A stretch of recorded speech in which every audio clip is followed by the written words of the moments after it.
The FBI has launched an investigation into whether maggots were deliberately slipped into the breakfasts of delegates at the Democratic National Convention.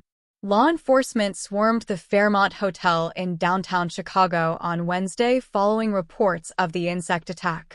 Indiana delegate Tracy Boyd told WGN-TV, "They protected us, of course, and turned it around in minutes." She said her group was notified that breakfast service would be briefly delayed due to the incident by pro-Palestine activists.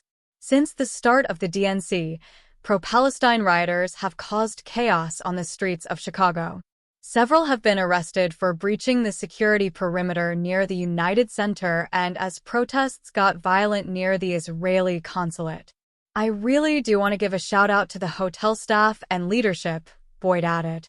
"All Americans have the right to peaceful protest, but ugly attacks like this have no place in our democracy," said Indiana Democratic Party spokesperson Sam Barloga. "We thank the security team for responding swiftly," he said. It's not the first maggot-related political incident in recent weeks. At the end of July, a pro-Palestine activist group shared stomach-turning images of what they said was a protest against Israeli Prime Minister Benjamin Netanyahu. The Israeli leader addressed Congress amid the ongoing war in Gaza, which has sparked protests against the Jewish state all over the world. Hours before his speech, the Palestinian Youth Movement's X account shared a video they claimed showed Netanyahu's table at the Watergate Hotel in Washington, D.C. full of maggots and critters. The group wrote, "Bon appetit. Maggots released on the criminal Zionists' war table." Palestine protesters manufactured chaos at the Watergate Hotel last night so that Netanyahu, Israeli Mossad agents, and the Secret Service had no peace as they continue to terrorize our people. Jewish Insider claimed that several people in Netanyahu's team were not aware of any protest involving maggots.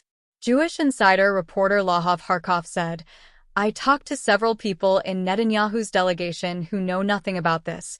So either the Palestinian Youth Movement is lying or somehow security managed to clean this up and stop the fire alarms incredibly quickly."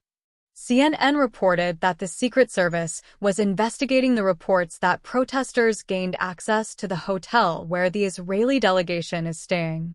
During his speech, Netanyahu spoke about the importance of the U.S.-Israel relationship, highlighting how the two's close ties have been instrumental in the Jewish nation's fight against Palestinian terror group Hamas.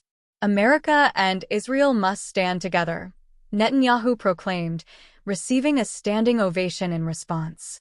"When we stand together, something very simple happens: we win and they lose." The leader has vowed to continue the war until Hamas is eradicated following the October 7, 2023 massacre in Israel by the terrorist who raped women, killed and beheaded children, and took hundreds of Israelis hostage, including several Americans. While Netanyahu was in D.C., protesters condemning the war in Gaza descended on Washington, chanting "Free, Free Palestine," as some tried to block streets. Protesters vandalized parts of Union Station, a short walk to the Capitol. The American flag was taken off of a flag pole outside of the main train terminal.